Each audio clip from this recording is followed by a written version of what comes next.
Hi, I'm Carl Weber, and this is Video Aided Instructions English Grammar Series. The topic for this program is using pronouns correctly. As you recall, a pronoun is a word that takes the place of a noun or a group of nouns. The noun or group of nouns that the pronoun takes the place of is called its antecedent. Look at this sentence, for example. Angela called Khalid and invited him to go skating with her. Now, this sentence contains two pronouns, him and her, and each of these pronouns has an antecedent. The antecedent of him is Khalid, because that's the noun that the pronoun him takes the place of. The antecedent for her is Angela, because that's the noun that her takes the place of. Notice that those nouns could be substituted for the pronouns and the sentence would still mean the same thing. Angela called Khalid and invited Khalid to go skating with Angela. The sentence would mean the same thing, but it sounds rather awkward and repetitious, which is why we use pronouns instead. But a pronoun and its antecedent should always match. There are many different kinds of pronouns. He, him, she, her, it, we, some, any, who, which, someone. All of these words are pronouns of different kinds. Now, using pronouns can be tricky. In this program, we'll review some of the rules for using pronouns. We'll also look at examples of the kinds of errors people often make when using pronouns, and we'll show you how to avoid making those same mistakes.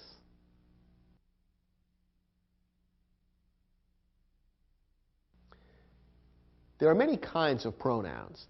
The four that are most important are personal pronouns, interrogative pronouns, indefinite pronouns, and relative pronouns.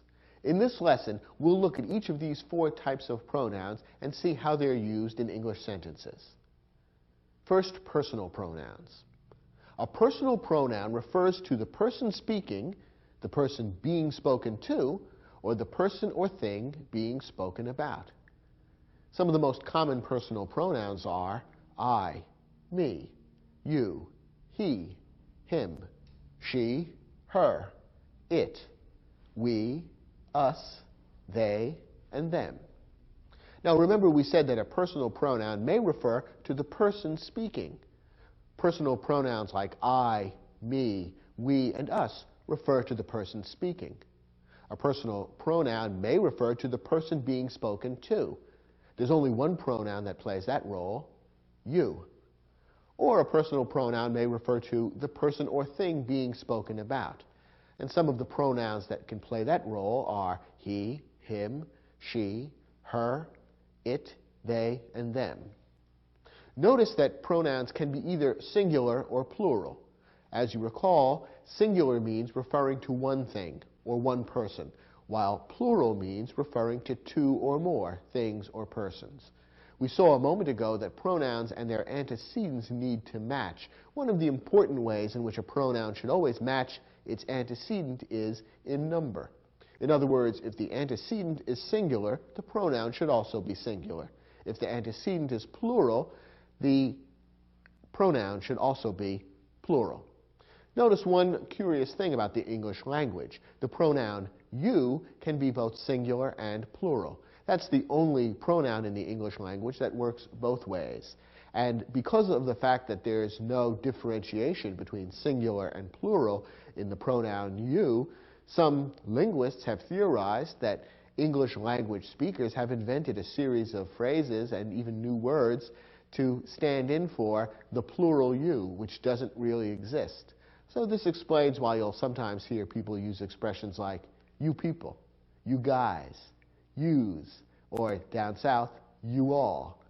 There's no way to take the word you and turn it into a plural, so people have invented their own ways of turning you into a plural. So you can be both singular or plural. Unlike the other personal pronouns, there are no different singular and plural forms for that particular pronoun. The second important category of pronouns is interrogative pronouns. Now, you might recall that an interrogative sentence is a sentence that asks a question, and you might imagine that there's a connection between that kind of sentence and an interrogative pronoun. If that's what you're thinking, you're correct. An interrogative pronoun introduces a question. And there are 5 interrogative pronouns in English: who, whom, whose, which, and what. Now, the question that the interrogative pronoun introduces may be a direct question, in which case the sentence will end with a question mark, and the question is being asked directly of you, the person that hears the sentence. Here's an example. What do you feel like having for dinner tonight? This sentence ends with a question mark. It's asking a question of you, the person who hears the sentence, and notice that it begins with the interrogative pronoun what. On the other hand, the question may be an indirect question. Here's an example. Audrey asked Mark what he wanted for dinner. Here, the question begins with the interrogative pronoun what, just like before.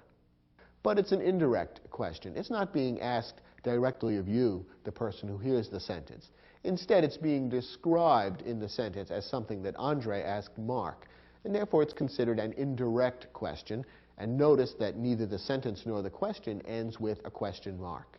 But the same interrogative pronoun in this case has been used, what, to introduce, in this case, an indirect question. The third category of pronouns is indefinite pronouns. An indefinite pronoun refers to an unspecified person, place, thing, or idea.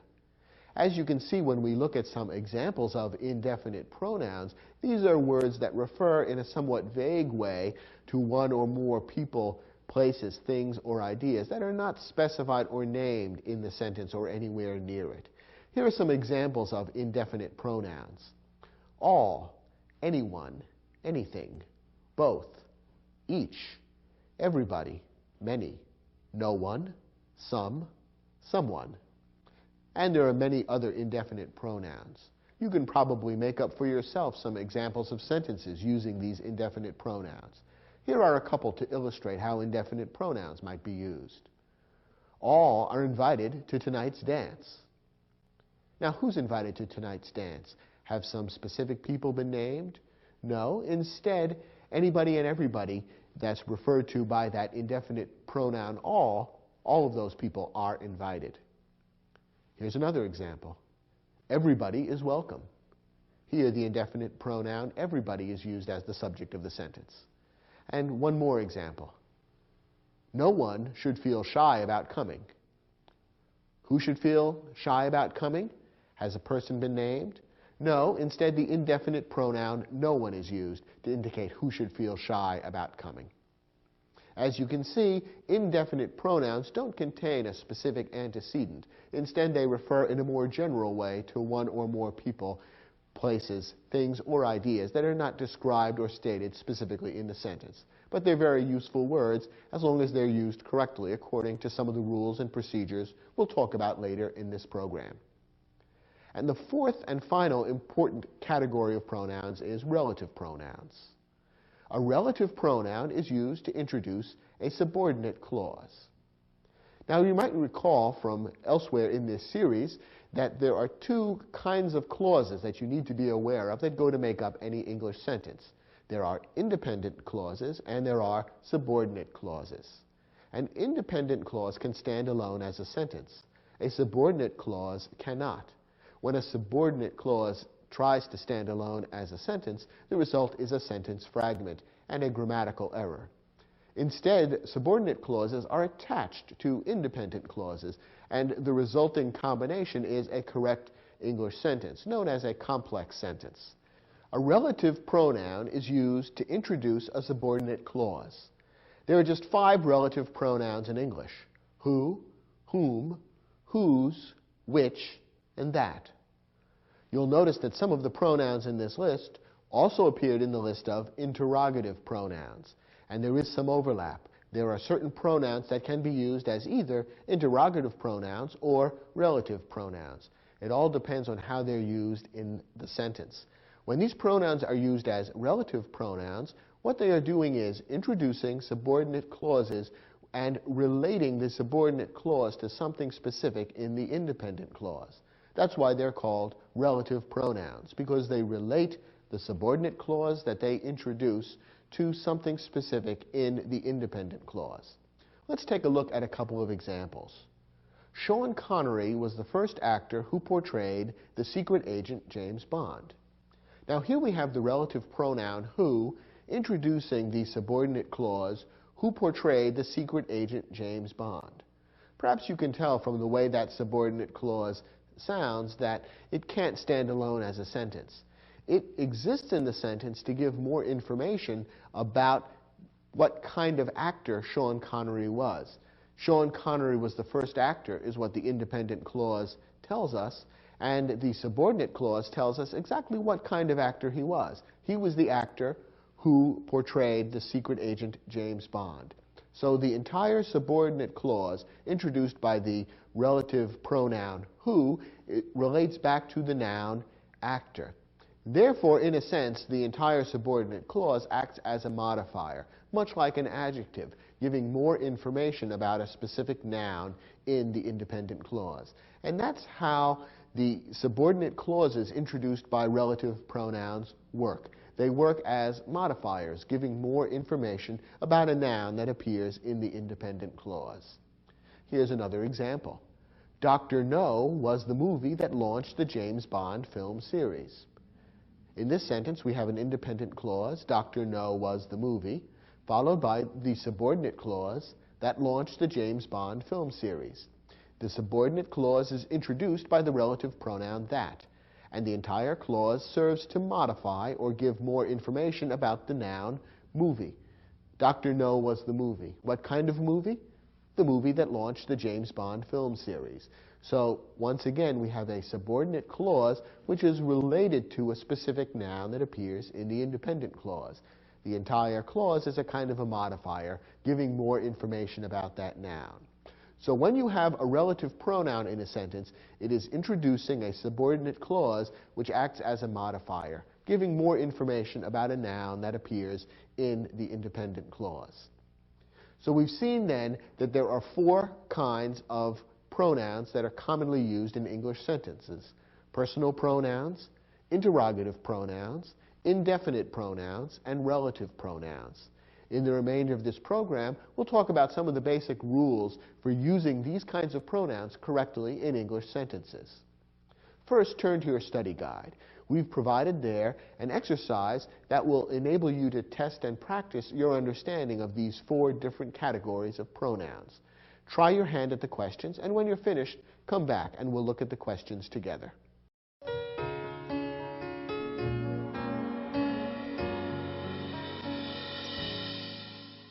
Now, in each of the sentences in this exercise, your job is to first underline each of the pronouns that appears, and then second, decide concerning each pronoun whether it's a personal pronoun, an interrogative pronoun, an indefinite pronoun, or a relative pronoun. Let's start with the first sentence. Gordon was surprised when Angela invited him to visit her in Caracas. There are two pronouns in this sentence, him and her, and both of them are personal pronouns. So that's the answer to that question.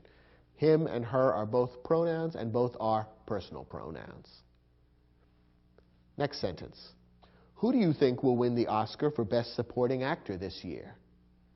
As you can see, this is an interrogative sentence, and that might be a clue to you that an interrogative pronoun appears in this sentence.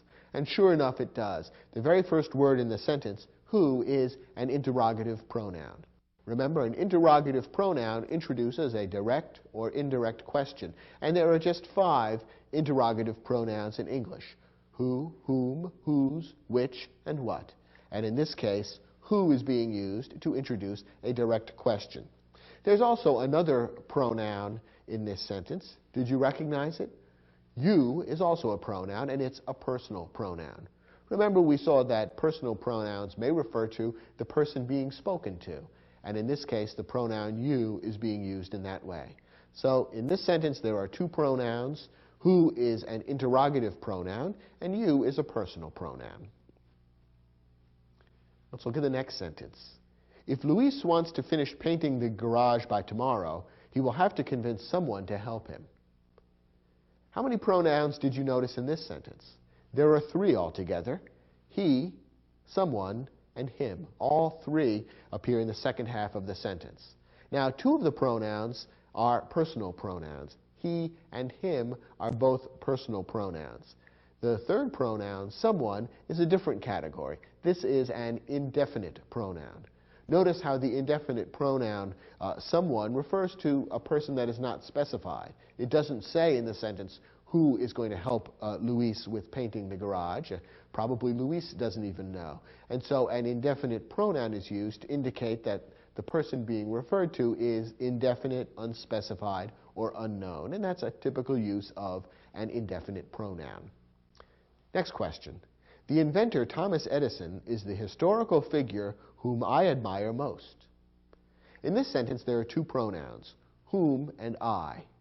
We'll do I, the easy one, first. That's a personal pronoun.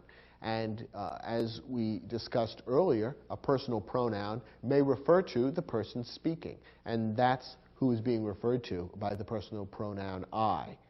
What about whom? What kind of pronoun is that? Well, we've seen that whom can be used in more than one way. Whom may be used as an interrogative pronoun, can also be used as a relative pronoun. How is it being used in this case? Is it being used to introduce a question, either a direct question or an indirect question? No, it isn't. So therefore, whom is not an interrogative pronoun in this case. Instead, it's being used as a relative pronoun. It introduces the subordinate clause, whom I admire most. Remember that a clause always contains a subject and a verb. Here the subject is I, the verb is admire, and whom is the relative pronoun that introduces this subordinate clause and relates it back to the independent clause. In fact, the entire subordinate clause acts as a modifier, giving more information about the noun figure. So there are two pronouns here. Whom is a relative pronoun, and I is a personal pronoun. Next question. Joanne's grandmother asked her what she wanted to do that evening. In this sentence, there are three pronouns, her, what, and she. Two of the pronouns are personal pronouns, her and she. The third pronoun, what, is an interrogative pronoun. Remember, we saw that an interrogative pronoun can be used to introduce either a direct or an indirect question. In this case, the pronoun what is being used to introduce an indirect question. Joanne's grandmother is asking Joanne a question, namely, what she wanted to do that evening. And that question is being reported to us indirectly. So the pronoun what is an interrogative pronoun because it is introducing that indirect question.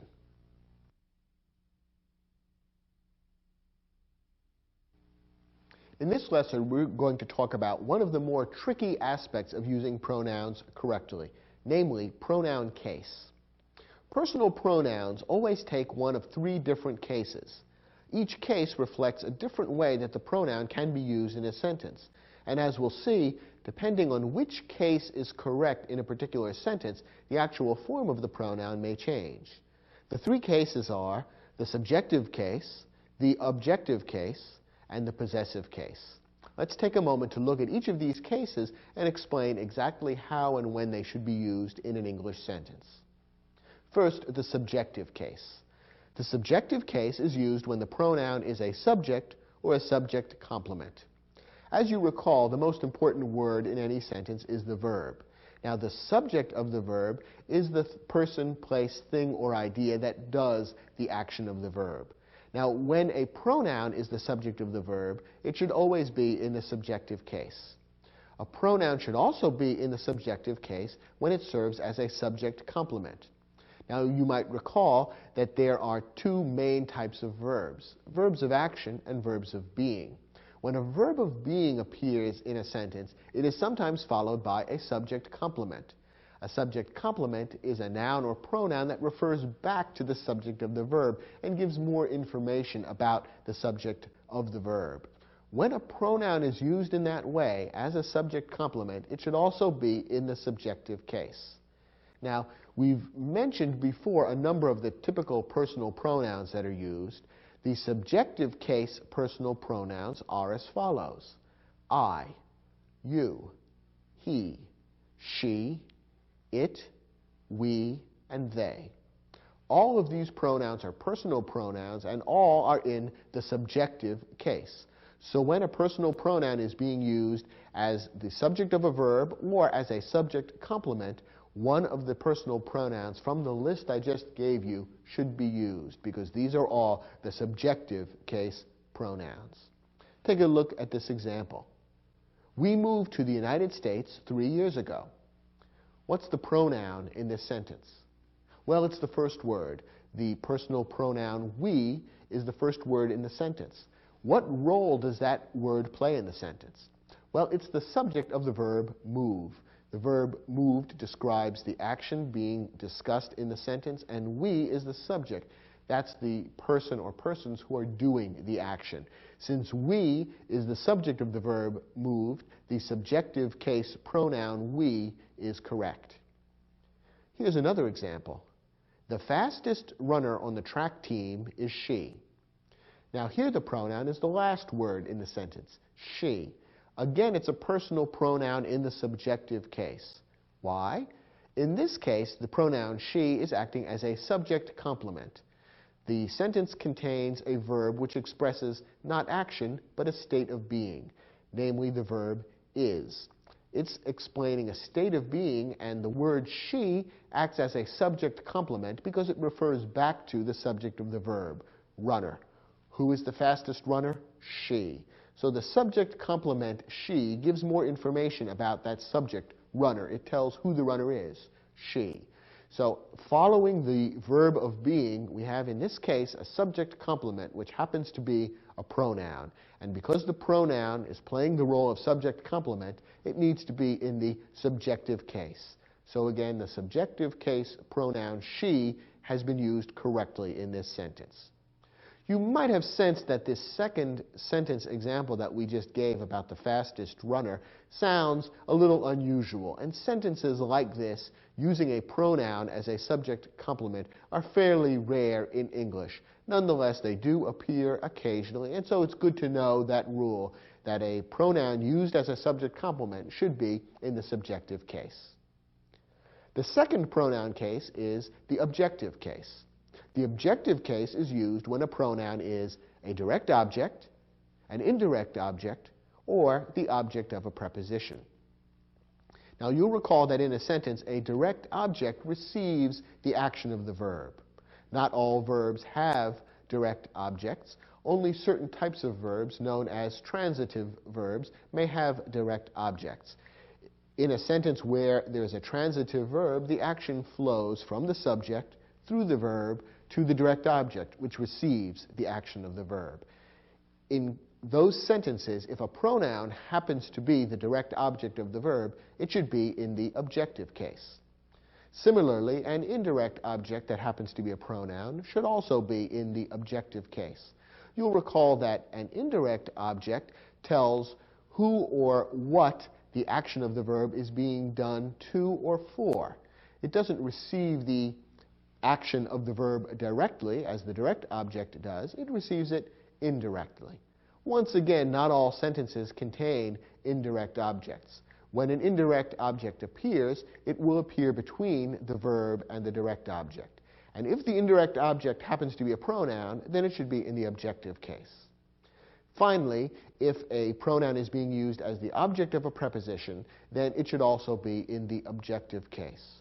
You'll recall that prepositions are those words, usually small words, like in, of, for, about, by, with, between, after, and so on, all of which connect what follows to the rest of the sentence.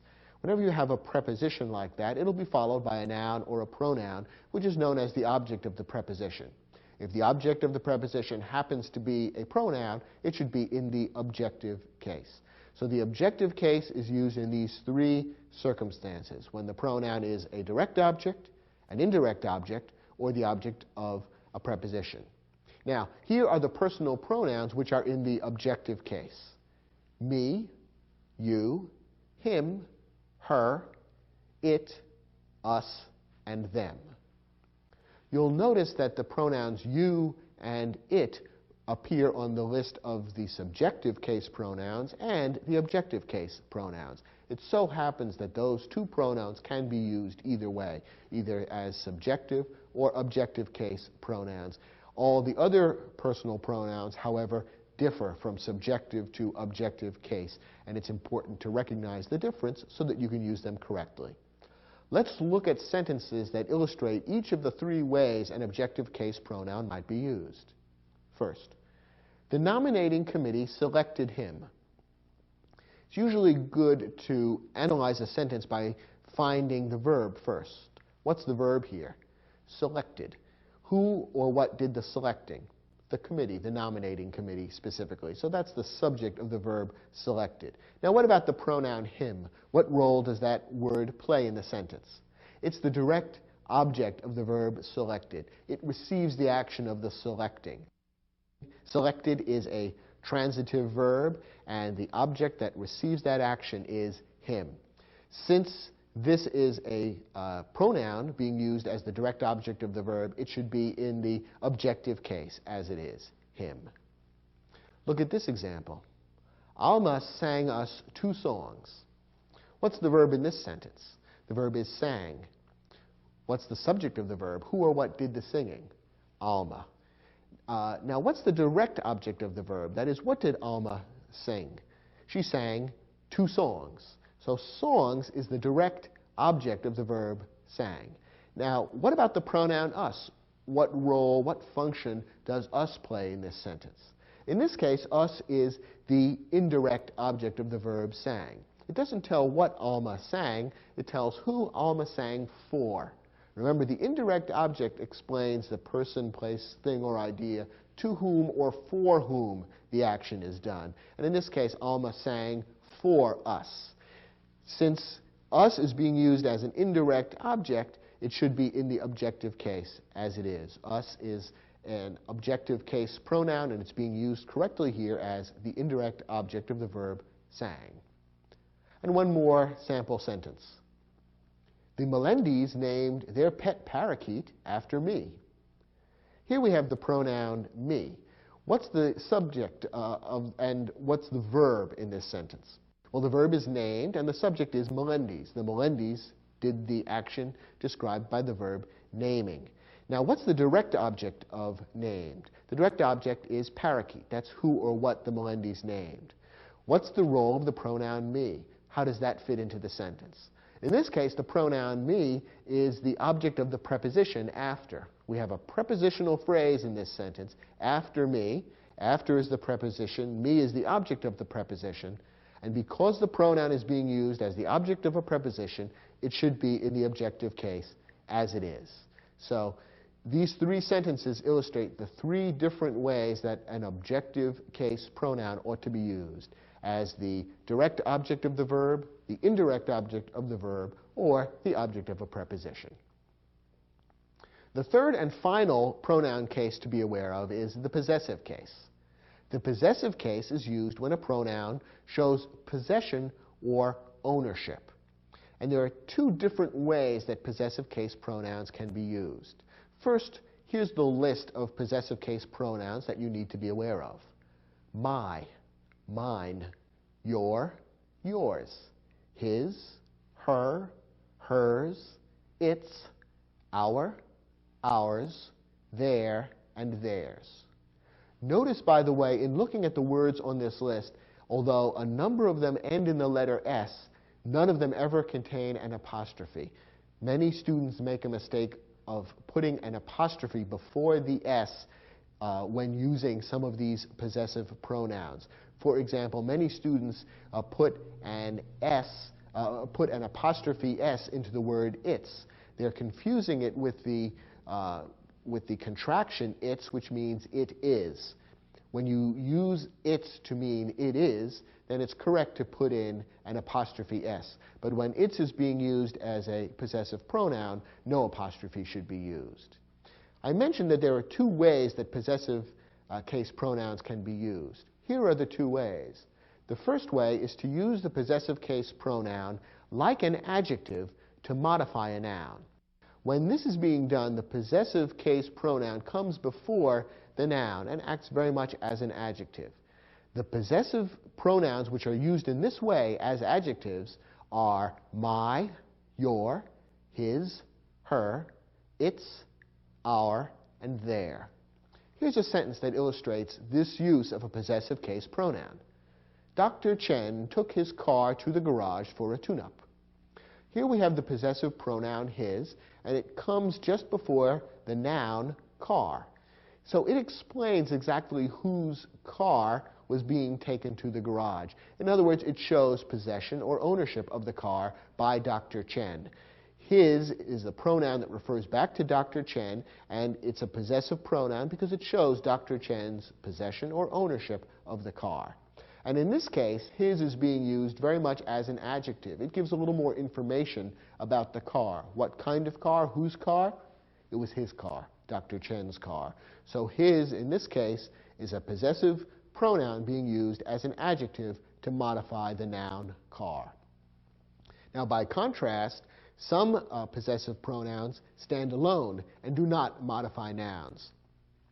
For this purpose, the possessive pronouns which can work in this way are as follows: mine, yours, his, hers, ours, and theirs. Here's an example.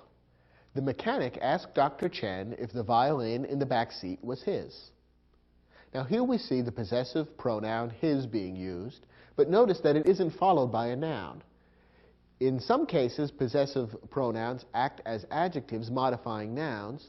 In other cases, they stand alone. They don't modify nouns, but instead almost act like nouns themselves. That's what's happening in this sentence. The pronoun his refers back to Dr. Chen. In effect, it means Dr. Chen's or Dr. Chen's violin, but it doesn't precede a noun. Instead, it stands alone. And that illustrates the other way in which possessive case pronouns can be used. So, once again, these are the three cases for all pronouns: subjective case, objective case, and possessive case. It's important to recognize the difference among the three and to know when to use each of these cases depending on how the pronoun is being used in the particular sentence.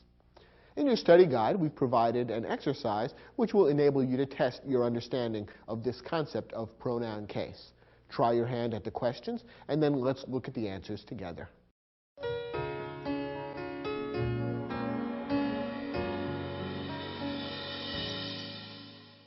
Now, in these sentences, one or more personal pronouns have been omitted, and your job is to choose from among the alternatives which is the correct personal pronoun to insert to complete the sentence correctly.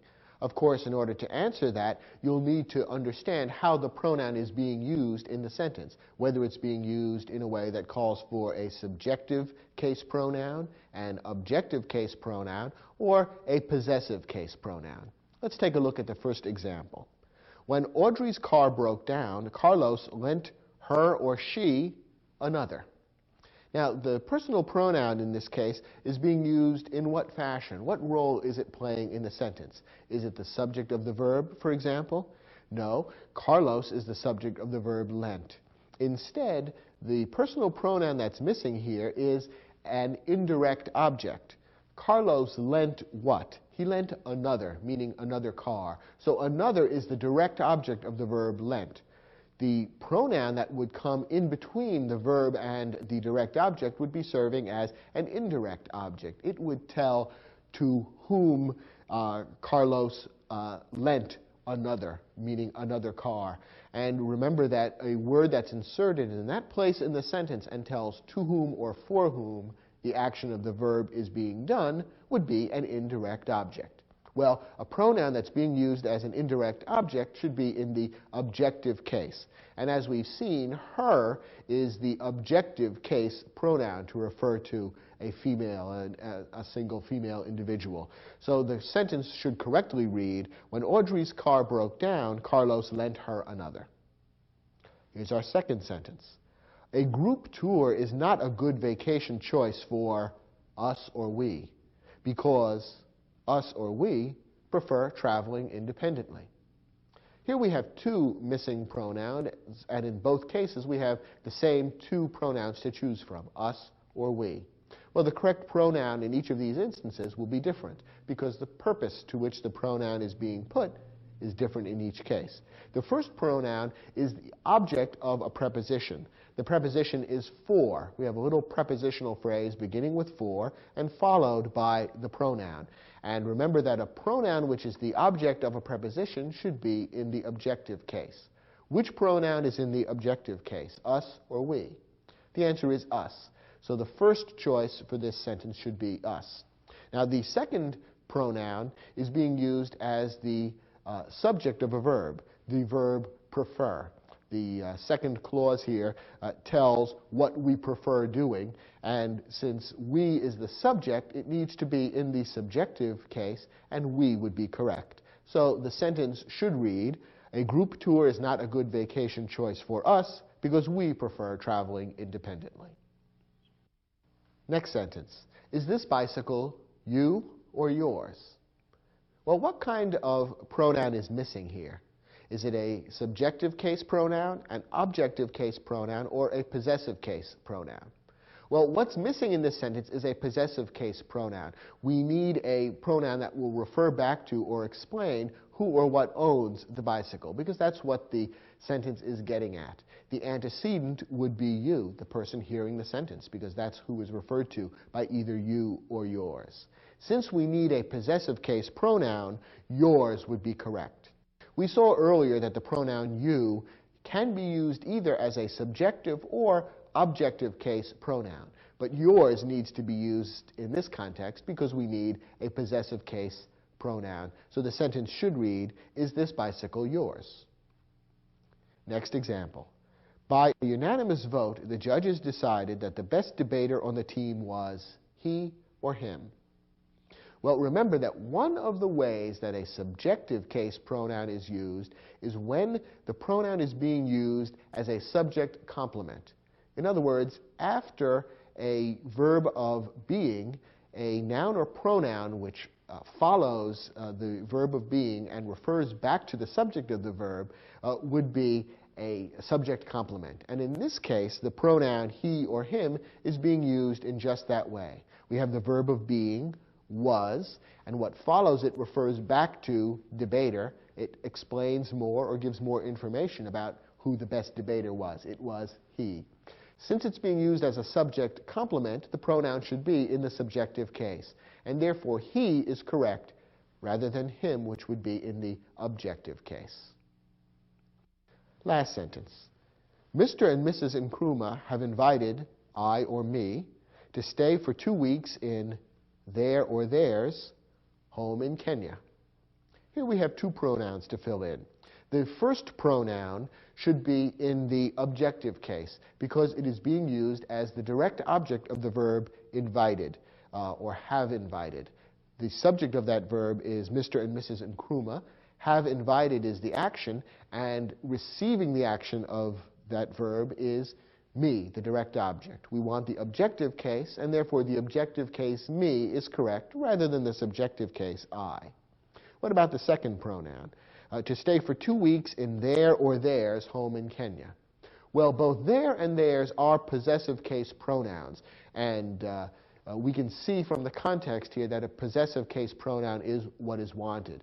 We want the possessive case pronoun which can work as an adjective modifying the noun home, because we see the noun home follows the pronoun, and therefore we want the pronoun to describe or define the ownership or possession of that noun. And the correct pronoun to serve as an adjective in the possessive case would be their, without the letter S at the end. So the correct sentence would finally read, Mr. and Mrs. Nkrumah have invited me to stay for 2 weeks in their home in Kenya.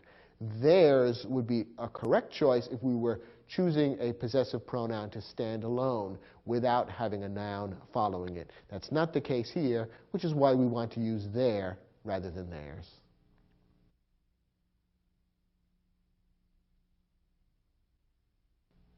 So we've seen there are 3 different pronoun cases: the subjective case, the objective case, and the possessive case. Choosing the right pronoun case to use is usually not too hard, but there are a few instances in which pronoun case can be a little tricky. Let's look at those now.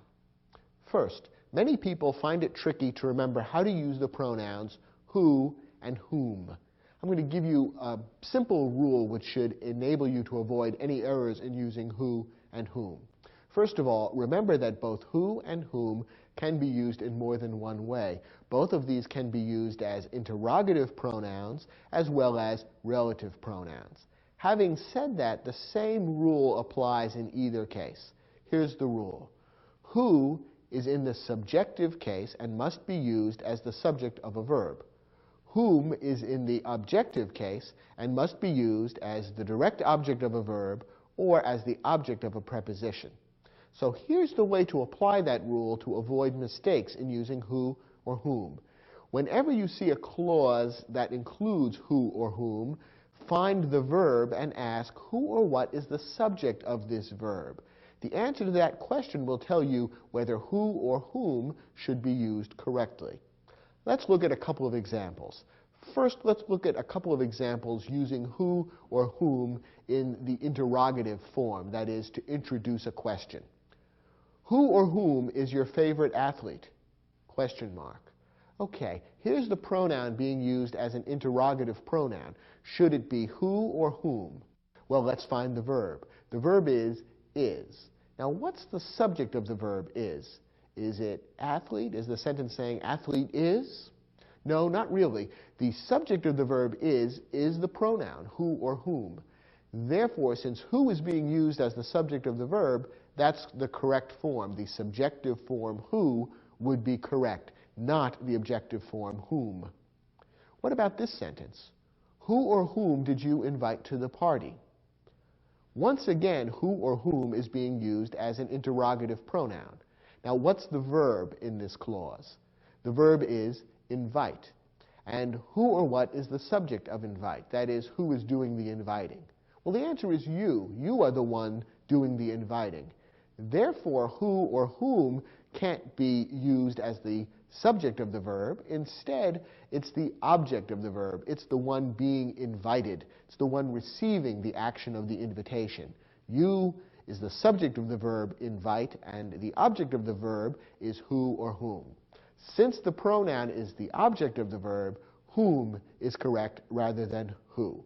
So in both of these sentences where the who or whom pronoun is being used as an interrogative pronoun, once you find the verb and ask who or what is the subject, it's not too hard to see that in one case the pronoun is in the subjective case and in the other in the objective case.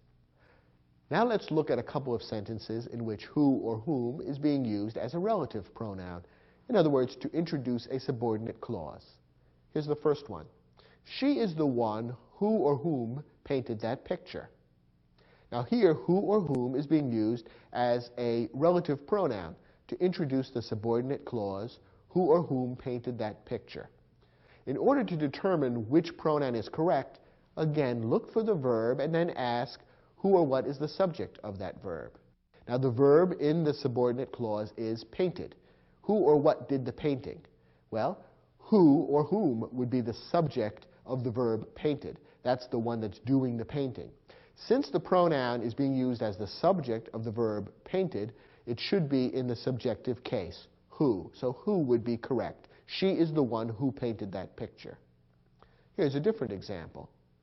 She is the one who or whom I love. Once again, who or whom is being used as a relative pronoun to introduce a subordinate clause. Who I love or whom I love. Now, which is correct? Is it who or whom? Well, let's look at the subordinate clause, find the verb, and then ask who or what is the subject of that verb. The verb is love. Who or what is doing the loving?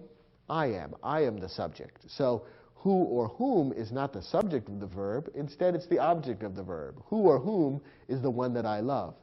Who or whom, then, is receiving the action of the verb and therefore should be in the objective case. So whom would be correct in this sentence. She is the one whom I love. So when who or whom appears in a sentence, whether it's an interrogative pronoun or a relative pronoun, just look at the clause in which who or whom appears, find the verb, and then ask who or what is the subject of the verb. If the subject is who or whom, use who. If the subject is not who or whom, use whom. That's the rule. A second situation in which choosing the correct pronoun case can be tricky involves elliptical clauses beginning with than or as. Okay, what does all this mean? Well, an elliptical clause is a clause from which a few words have been omitted, since the clause is understandable without those words. Now, when a pronoun is used in this kind of clause, what you need to do is complete the clause. That is, fill in the entire meaning of the clause. Add back in the words that have been omitted. Usually when you do this, you can then tell whether the pronoun is the subject of a verb or the object of a verb. If it's the subject of the verb, then of course it should be in the subjective case. If it's the object of the verb, it should be in the objective case. But in order to determine this, you need to add back in the words that have been omitted from the elliptical clause. Okay, are you confused? Let's look at some examples, and this will help make it a little bit clearer. Eduardo is a better dancer than I or me. Okay, we have the word than, which is one of the telltale signs that we're dealing with an elliptical clause, a clause from which some words have been omitted. Remember, these will begin with than or as. Now, in this case, if we were to fill in the missing words or the missing ideas, what would those last few words of the sentence say? Right now, the elliptical clause reads than I, and there's no verb there. If we were to fill in the missing verb which has been omitted, what would it say? Well, it would probably have to say the following: Eduardo is a better dancer than I am. Notice that the verb am has simply been omitted because you can tell what the sentence says without it. And in using language, people tend to cut out unnecessary words. So in this case, the elliptical clause means that the verb am has been omitted. Once we plug the verb am back in, we can see that the pronoun I or me is the subject of that verb, and therefore I is the correct pronoun to use. It would not be correct to say Eduardo is a better dancer than me, because if you were to say that, it would be as if you were saying that the elliptical clause should read Eduardo is a better dancer than me am. And that's clearly not correct. Instead, the subjective case of the pronoun I should be used even when the verb am is omitted. So the sentence should correctly read, Eduardo is a better dancer than I. Take a look at this example. My dog barks at my sister as much as I or me. Okay, once again we have an elliptical clause at the end of the sentence from which some words have been omitted. And in this case, it begins with as. That's the other word that often begins an elliptical clause. Now, what is being said here? Is the sentence saying, my dog barks at my sister as much as I do? No, I don't think so, because most human beings don't bark. Instead, I think what the sentence is saying, if you fill in the missing words, is, my dog barks at my sister as much as he barks at me. Okay, assuming that that's the correct meaning, which seems logical in the context of what we know about dogs and human beings. So if that's what's being said, then the correct pronoun should be me, because you use the objective case pronoun based on the fact that once the omitted words have been stuck back in, we see that the pronoun is the object of the verb barks.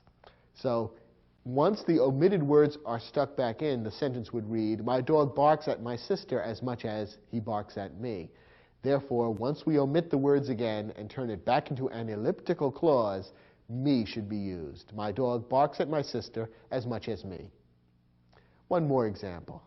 Elaine danced with him more than I or me.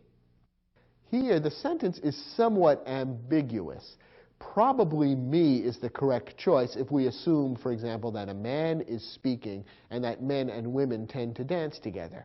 Because under that interpretation, the sentence would mean, Elaine danced with him more than she danced with me. And since me, the object form of the pronoun, would be correct, then me would be correct once those words have been omitted. On the other hand, for example, if a woman were speaking, or for that matter, if a man were speaking and men could dance with one another, then it might be possible that the sentence is trying to say, Elaine danced with him more than I did, in which case the pronoun I would be correct. So you see, in this particular sentence, choosing the correct pronoun, I or me, makes a difference as to what the sentence says. And therefore, you have to think through what you're trying to say, fill out the elliptical clause, add back in the omitted words, discover which pronoun would be correct with those omitted words, and that will tell you what the pronoun should be in the elliptical clause. Sound a little tricky? A bit, but once you get used to the idea of filling back in the missing words, it's not too hard to see what is the correct pronoun to use in this kind of elliptical clause. The third and final tricky pronoun case problem that we'll talk about is really the simplest of the three. When a pronoun is used in a compound subject or a compound object, use the same case as if the subject or object were not compound. As you recall, the subject of a verb or the object of a verb may sometimes be compound. In other words, there may be two or more subjects or objects joined together with a word like and. When this is the case, it shouldn't affect the case of the pronoun. So here's a tip. When you've got a compound subject or a compound object and you're not sure what pronoun to use, break the sentence into two sentences with two separate subjects or objects. And that will tell you whether the pronoun should be in the subjective case or the objective case. Or at least it will make it much easier to tell. Here's an example. She or her and Raphael spent the winter holiday in Sao Paulo. Here we have a compound subject of the sentence. There are two people who spent the winter holiday in Sao Paulo. She or her is one of the subjects. Raphael is the other. Since we have a compound subject, the pronoun should be in the subjective case. Therefore, she would be correct.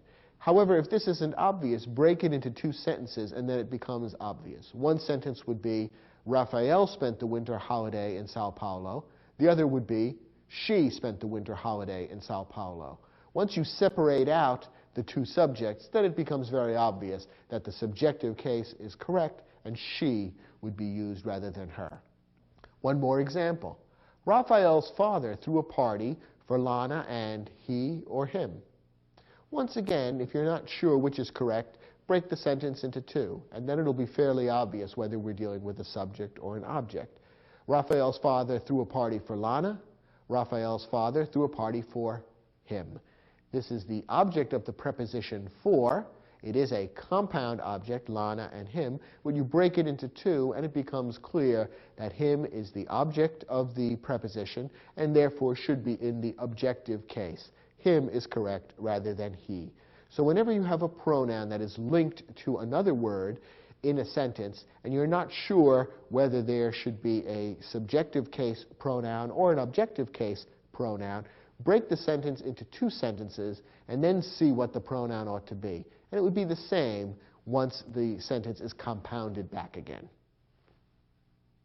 Try your hand at the exercise in the study guide, which gives you a chance to test your understanding of these rules related to tricky instances of pronoun case agreement. After you've tried the exercise, come back and we'll look at those sentences together.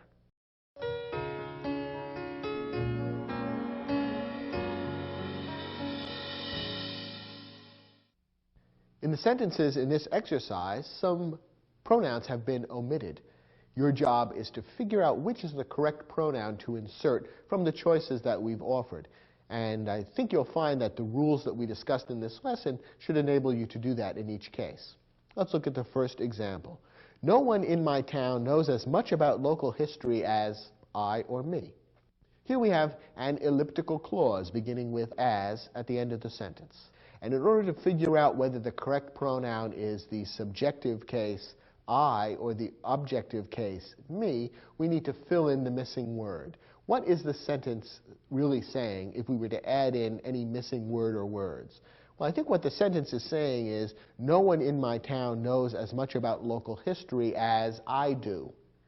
Therefore, once we insert the missing word, we can see that the verb do has as its subject the pronoun I. And since I is the subject of that missing or invisible verb, it should be in the subjective case, I. So the correct sentence would read, no one in my town knows as much about local history as I. If you made it me, it would almost be saying, no one in my town knows as much about local history as they know about me, which doesn't sound very plausible. So the most natural and logical interpretation of the meaning of the sentence would make I the correct pronoun here. Let's look at our next sentence. Who or whom is the architect who or whom designed St. Paul's Cathedral in London? Here we have the pronoun who and whom being used twice in the sentence. The first time it's being used as an interrogative pronoun to introduce the question. The second time it's being used as a relative pronoun to introduce the subordinate clause. In both cases, who turns out to be correct.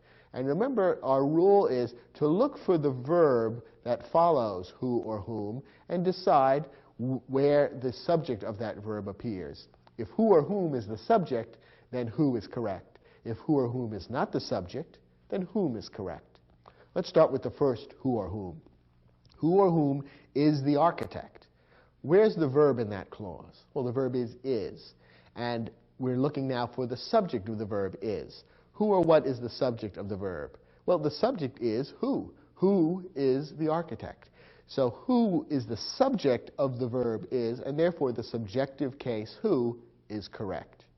Now let's look at the relative clause introduced by the other who or whom pronoun. Who or whom designed St. Paul's Cathedral in London? What's the verb in that clause? Well, the verb is designed. And what's the subject of the verb designed? Who or what did the designing? Well, again, the pronoun who is actually the subject of the verb designed. Since who is the subject of the verb designed, it should be in the subjective case, who. So the sentence would correctly read, who is the architect who designed St. Paul's Cathedral in London? Next example. When the tennis match was over, Alvin realized that winning the match had mattered more to his opponent than he or him. Again, we have an elliptical clause at the end of the sentence, beginning with than. And in order to know whether he or him is correct, we need to complete the clause and see what it's actually saying. When the tennis match was over, Alvin realized that winning the match had mattered more to his opponent than it had mattered to him. That's what the sentence is really saying, that his opponent cared more about winning the match than Alvin did. So winning the match had mattered more to his opponent than it had to him. Once we fill in the blanks and complete the meaning of the clause, we can see that the pronoun him is actually the object of the preposition. It's not the subject of the verb. Since it's the object of a preposition to him, then the objective case him would be correct. And so we fill in the missing words in the elliptical clause, we see what the meaning is, and that tells us whether the object or subjective case pronoun is correct. And in this case, him is the correct pronoun. Our next sentence gives us another who-whom question. Helen of Troy was the famous beauty over who or whom the Greeks and the Trojans fought. Here we have who and whom being used as a relative pronoun to introduce the subordinate clause. Now let's look at that clause. Who or whom the Greeks and the Trojans fought, or over whom the Greeks and the Trojans fought. Now within that subordinate clause, what's the verb? The verb is fought. Now let's look for the subject of the verb fought. Who did the fighting? The Greeks and the Trojans. They're the ones who did the fighting. They are the subject of fought. So what is the role of who-whom? Who-whom is the object of the preposition over. They fought over who or whom. Therefore, whom is not the subject of the verb, rather it's the object of the preposition over. And for that reason, the objective case whom is correct. We looked for the verb, and then we asked, is who or whom the subject of the verb? And the answer is no. The Greeks and the Trojans are the subject of the verb. Since who or whom is not the subject of the verb, instead it's the object of the preposition, and therefore whom is correct. So this sentence should read, Helen of Troy was the famous beauty over whom the Greeks and the Trojans fought. One more sentence. The two couples whom will be sharing the bungalow by the lake are the Savios and us or we. Once again, we have who or whom to contend with, and once again, who or whom is playing the role of a relative clause. Let's look at the clause. Who or whom will be sharing the bungalow by the lake? Now, we're looking for the verb in that clause. What's the verb? Well, the verb is will be sharing. Now, what's the subject of the verb will be sharing? Who or what is doing the sharing? Well, the answer is who. The pronoun who is the subject of the verb will be sharing, and therefore the subjective case who is correct. So the two couples who will be sharing the bungalow would be correct. Now, what about the pronoun at the very end of the sentence, us versus we? Well, the two couples are the Savios and us or we. Well, we have a compound situation here. It's the Savios and us or we, which may complicate this a bit. But remember, what we really need to figure out is whether this is a subject or an object. Now, remember that when you have a verb of being, what follows may be a subject complement. And that's what we have in this case. The verb of being is the verb are. And the sentence as a whole is saying that the two couples, blah, blah, blah, are the Savios and us or we. So the two couples, that's the subject of the independent clause. Are is the verb, and the Savios and us or we is the subject complement. That is, giving further information about the two couples who are mentioned way back at the beginning of the sentence. Since the Savios and us or we is the subject complement, we need to use the subjective case of the pronoun, just as we would if it weren't compound. In other words, if the Savios were out of the picture and if we were the only ones in the cabin or in the bungalow, we would treat this as a subject complement and therefore use the subjective case pronoun. So we, the subjective case, is correct. And the complete sentence should read, the two couples who will be sharing the bungalow by the lake are the Savios and we. That last pronoun is a little tricky because it's a compound situation, but again, just pretend it isn't a compound situation. Eliminate the other object, and you can clearly see that in this case it's a subject complement, and therefore the subjective case we is correct.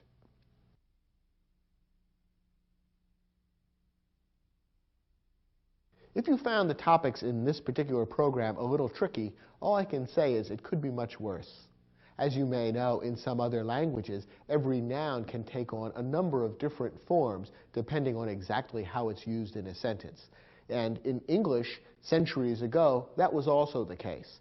Over the last few centuries, however, English has become greatly simplified, and now just a few words, such as the pronouns, take on these different forms, which we call cases, depending on how they're being used in the sentence. The vast majority of English nouns don't change their form at all, except to become plural or to become possessive. So it could be a lot worse. Please remember that next time you find yourself tripped up by something like an elliptical clause or the who-whom question.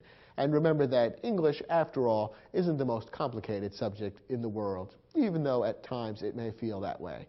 Remember that you can always go back and view portions of this program again if you need a brief refresher.